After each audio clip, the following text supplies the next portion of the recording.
humans had recently entered the galactic arena when the controversy over Planet X23A erupted. This celestial body was simultaneously claimed by both humans and the Goath. The Goath, an ancient yet highly militaristic species, were distinctive for their hive mind structure.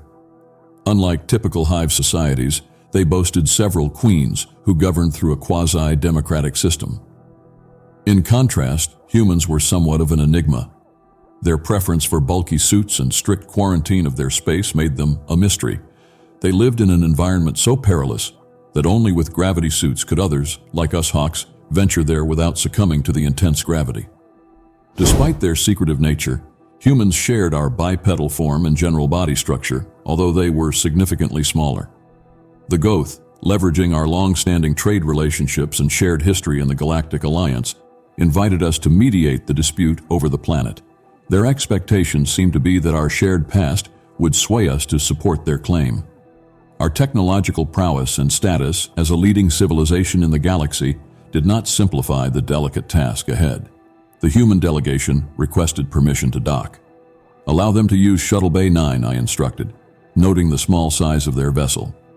The Goath had already arrived and were waiting in our ship, the Herald, clearly impatient in the conference room.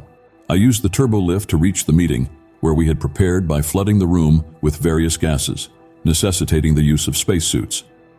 A physical barrier divided the room to accommodate the different atmospheric needs, a solution close to the human requirement, but with a higher concentration of oxygen than they used.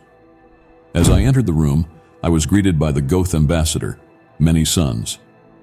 "Many sons," he said, a standard Goath greeting, his gaze distant, as if connecting directly with the hive mind. "Greetings, Your Majesty," I responded, and he offered a knowing grin, amused perhaps by the formal exchange. Soon after, the human delegates entered. Their armor was adorned with various symbols and hues, each representative of a different political entity: the European Union, the British Solar Empire, the North American Union, and the Russian Space Federation. Their use of distinct insignias hinted at their continued division into nation-states, a curious characteristic for species at this stage of development. The negotiations began, and the humans displayed a surprising shrewdness, reminiscent of our own diplomatic strategies. They were not only keen negotiators, but also brought a complex layer of interstellar politics to the table, reflecting the intricate and often divided nature of their governance.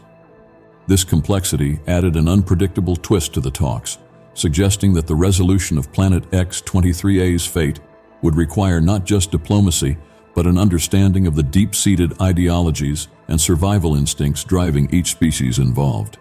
Despite the inability to see each other's faces, it was clear that the human delegates were well-versed in the intricacies of interstellar politics, handling border disputes with a familiarity that seemed second nature to them.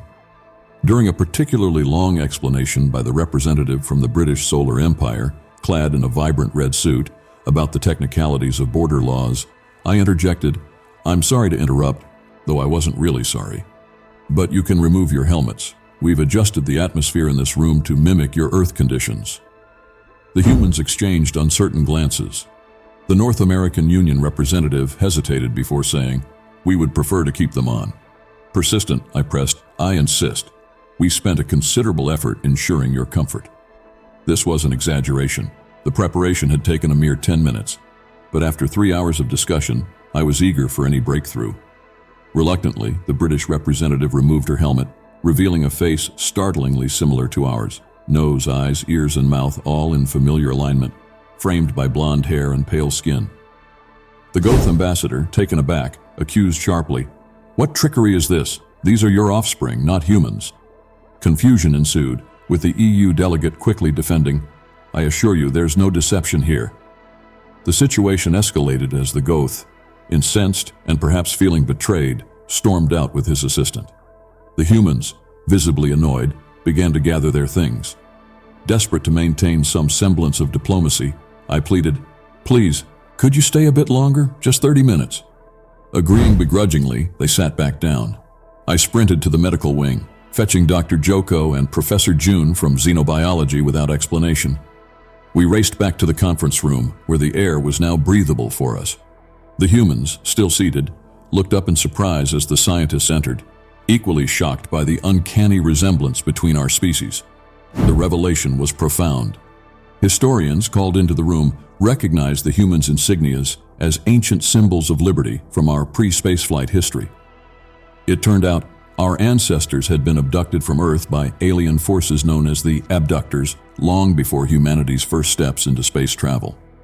While our kind had evolved under different stars, gaining advanced technology and becoming a dominant power in the galaxy, humans had continued their journey on Earth, experiencing their own monumental historical events. This shared lineage explained the physical similarities. The abductors had taken us from Earth, altering our development trajectory. The humans had progressed rapidly after we unwittingly introduced them to faster-than-light FTL technology, forming a powerful alliance that reshaped the galaxy. Yet despite this groundbreaking discovery and the forging of new bonds based on shared history, the dispute over Planet X23A remained unresolved, a lingering issue in an otherwise enlightening encounter.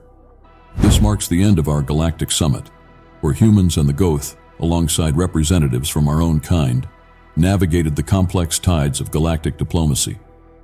The revelation of shared origins and the trials of interstellar politics have unfolded a saga of identity, legacy, and unresolved territories.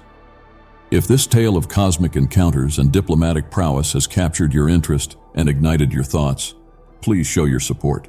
Hit that like button and subscribe to our channel for more episodes of celestial diplomacy and intrigue. Each comment with the tag Unity and Stars will be met with our deep gratitude. Your interaction inspires us to delve deeper into the narratives that connect us across the universe. Thank you for joining us in this extraordinary revelation and for being a part of this universal journey.